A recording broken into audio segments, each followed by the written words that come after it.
Everyone, आज मैं आप लोगों को किर्चॉफ वोल्टेज लॉ के बारे में बताऊंगी, जिसे लूप रूल भी कहते हैं या फिर केवीएल के नाम से भी जाना जाता है। इसमें ये दिया हुआ है, it states that the algebraic sum of all the voltage and EMF in a closed loop is equal to zero. इसका मतलब है कि जितने भी वोल्टेज होते हैं और जितने भी ईएमएफ होते हैं एक क्लोज लूप के अंदर, वो ज़ीरो के बराबर होते हैं। जैसे कि दे सकते हैं, यहाँ पे दिए हैं अलजेब्रिक सम ऑफ ई यानी कि ईएमएफ और वोल्टेज इक्वल्स टू क्या है, ज़ीरो। आप लोग जानते होंगे कि वोल्टेज का फॉर्मूला होता है V is equal to I R, यानी कि करंट इनटू रेजिस्टेंस। तो ये अब देखिए, यहाँ पे हम प्रूफ देखते हैं किस तरीके से प्रूफ करते हैं। यहाँ एक आपको पिक्चर दिख रहा होगा जिसमें कि दिया हुआ है रेजिस्टेंस R1, R3 और R2, तीन रेजिस्टेंस हैं और दो ईएमएफ हैं, एक E1 नाम से है और एक E2 नाम से है। यहाँ पे करंट I1 करंट इस तरीके से फ्लो कर रहा है इस डायरेक्शन में, I2 करंट इस डायरेक्शन में फ्लो कर रहा है, और यहाँ जो करंट जाएगा उस करंट का हम लोग नाम दे दिए हैं I3। तो हम लोग इसमें क्या करेंगे, केवीएल रूल अप्लाई करेंगे, मतलब कि किर्चॉफ वोल्टेज रूल अप्लाई करेंगे। तो इसे कैसे अप्लाई किया जाता है? इसे अप्लाई करने के लिए हमें सबसे पहले एक साइन डेजिग्नेट करना पड़ता है। जैसे कि यहाँ पे देखिए, करंट जिसमें फ्लो कर रहा है, जिस डायरेक्शन में करंट फ्लो कर रहा है, जैसे यहाँ पे करंट इस डायरेक्शन में फ्लो कर रहा है, तो हम लोग क्या करेंगे, इसका जो लूप बनाएंगे वो भी इसी डायरेक्शन में बनाएंगे। देखिए इस डायरेक्शन में ये हो गया। उसके बाद करंट यहाँ I2 करंट इस डायरेक्शन में फ्लो कर रहा है, तो यहाँ पे भी जो हम लोग लूप बनाएंगे उसमें इस डायरेक्शन में करेंगे। तो ये सबसे पहला काम है कि जब कभी भी हमें इस तरीके का एक सर्किट दे दिया जाएगा और उसमें हम लोग को केवीएल रूल अप्लाई करना है, तो सबसे पहले हम क्या करेंगे, जिस डायरेक्शन में करंट फ्लो कर रहा है उसी डायरेक्शन में लूप बनाएंगे। इस डायरेक्शन में करंट फ्लो कर रहा था, इस डायरेक्शन में लूप बना दिए। इस डायरेक्शन में करंट फ्लो कर रहा था इस क्लोज सर्किट के अंदर, इस लूप के अंदर, तो इसमें इस डायरेक्शन का लूप बना दिए। अब देखिए, जब हम इस लूप का बात करेंगे, ये जो है इसका बात करेंगे, तो इसके अंदर क्या है, लूप ये इस डायरेक्शन में जा रहा है, यानी इसका हम लोग नाम देंगे ABEFA। तो केवीएल अप्लाई करेंगे, इसमें लिखेंगे इन लूप ABEFA। अब देखिए इसको कैसे करते हैं। जैसे कि करंट यहाँ पॉजिटिव से यहाँ जा रहा है, यहाँ से पॉजिटिव से जाएगा, तो यहाँ पे क्या बनाएगा, पॉजिटिव, ठीक है, इस रेसिस्टेंस में, और यहाँ क्या होगा, निगेटिव। फिर ये ऐसे जाएगा, ऐसे जाते जाते ये फिर, क्योंकि ये इस डायरेक्शन में जा रही है, फिर इस डायरेक्शन में जाते जाते फिर यहाँ जाएगा, तो यहाँ पे पॉजिटिव बनाएगा और यहाँ निगेटिव। तो सबसे पहले हम क्या करेंगे, जैसे यहाँ IR लिखे थे तो वहीं इसको यहाँ पे पुट करना है। तो ये पॉजिटिव से जा रहा है और करंट भी इसी डायरेक्शन में है और ये भी इसी डायरेक्शन में है। इसका मतलब इसका पहले ये किससे टकराएगा, ये ऐसे जब जा रहा है तो ये सबसे पहले इससे पॉजिटिव से टकराएगा, इसलिए हमने यहाँ पॉजिटिव में I1 लिखें और R1 लिखें। फिर जब हम यहाँ पे जाएंगे, ये ऐसे करके जा रहा है, तब यहाँ पे किससे टकरा रहा है, पॉजिटिव से, तो इसलिए पॉजिटिव दे दिए यहाँ पे, और I3 करंट है, I3 लिखेंगे और R3 लिखेंगे।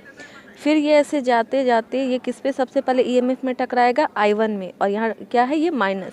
आपको पता होगा कि ये बड़े वाले जो रहते हैं लाइन, इसमें हम लोग प्लस लिखते हैं और ये छोटे वाले में माइनस लिखते हैं। तो यहाँ -E1 हो गया इक्वल्स टू ज़ीरो, जो यहाँ दिया हुआ है। अब देखिए यहाँ पे,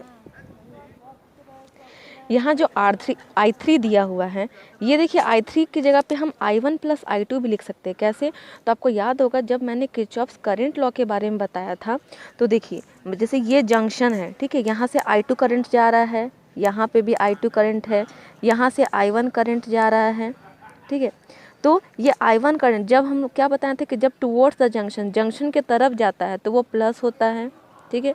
ये भी जंक्शन के तरफ जा रहा है तो ये भी प्लस होगा, और ये अवे फ्रॉम द जंक्शन, ये जंक्शन के अपोजिट साइड जा रहा है, इसलिए -I3 होगा। और अलजेब्रिक सम ऑफ करंट क्या होता है, इक्वल्स टू ज़ीरो होता है। तो यहाँ पे I1 प्लस I2 और ये -I3, इसको उधर ले जाएंगे तो क्या हो जाएगा, +I3, ठीक है।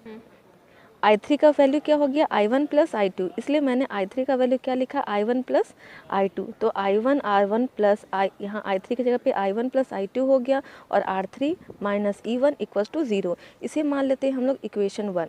अब हम लोग दूसरा लूप के और जाएंगे, तो इस लूप में देखिए किस डायरेक्शन में जा रहा है, इस डायरेक्शन में जा रहा है, तो हम लोग उसको नाम क्या दे सकते हैं, CBEDC। अब आप ये सोचेंगे कि मैंने CBED तक ही क्यों नहीं लिया, C क्यों लिया, क्योंकि हम यहाँ पे क्लोज लूप का बात कर रहे हैं, तो इसे बंद तो करना होगा ना, इसलिए हम लोग CBED और फिर C भी ले लेते हैं, तो ये क्लोज हो गया। अब यहाँ देखिए, ये जब इस तरीके से जा रहा है तो ये सबसे पहले किसे टच करेगा, ये पॉजिटिव से जा रहा है, ऐसे करके जा रहा है मान लीजिए, तो ये सबसे पहले पॉजिटिव इसका ये यहाँ पे पॉजिटिव बनाएगा और ये यहाँ पे निगेटिव बनाएगा। फिर ये ऐसे जा रहा है तब इसके लिए भी यहाँ पॉजिटिव जा रहा था, तो सबसे पहले ये पॉजिटिव बनाएगा और यहाँ पे इस रेसिस्टेंस में निगेटिव। तो देखिए सबसे पहले ये पॉजिटिव की ओर जा रहा है, इसलिए I2 भी पॉजिटिव होगा और R2 भी क्या होगा, पॉजिटिव, इसलिए मैंने I2 R2 लिखा पॉजिटिव में। उसके बाद फिर यहाँ पे जब जाता है तब ये भी पॉजिटिव जा रहा है, सबसे पहले पॉजिटिव के पास टकराएगा, इसलिए I1 + I2 और ये हो जाएगा R3। यहाँ पे हम लोग I3 भी लिख सकते थे, लेकिन मैंने आपको पहले ही बता दिया कि I1 + I2 = क्या होता है, I3 होता है। तो ये I1 + I2 और R3 हो गया।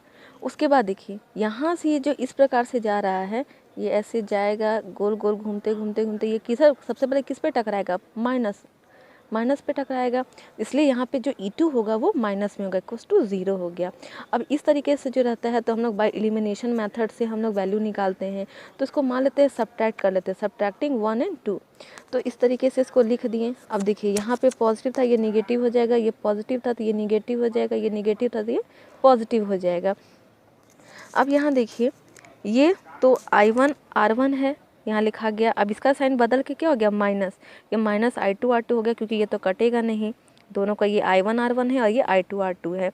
यहाँ पे क्या देखेंगे, ये I1 + I2 R3 और ये भी सेम चीज़ है, ये प्लस में है और ये माइनस में, ये साइन अब ख़त्म हो चुका है, इसलिए ये एक दूसरे से कट गया। बचा हमारे पास क्या, -E1 बचा और इसका साइन चेंज हो गया प्लस में, प्लस E2 = 0 हो गया। I1 R1 - I2 R2 और ये जो E2 को हम पहले लिख सकते हैं प्लस में, प्लस E2 - E1 = 0।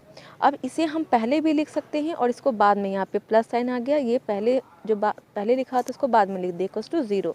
अब देखिए इसको समेशन E लिख सकते हैं, ठीक है। ये अलजेब्रिक सम का मतलब ये नहीं होता कि सम ही होगा, पॉजिटिव होगा, वो निगेटिव भी हो सकता है, तो ये निगेटिव है। और प्लस यहाँ पे I1 R1 और I2 R2 को हम लोग IR भी लिख सकते हैं =0। तो यही हमारा क्या था, किरचॉफ्स वोल्टेज लॉ।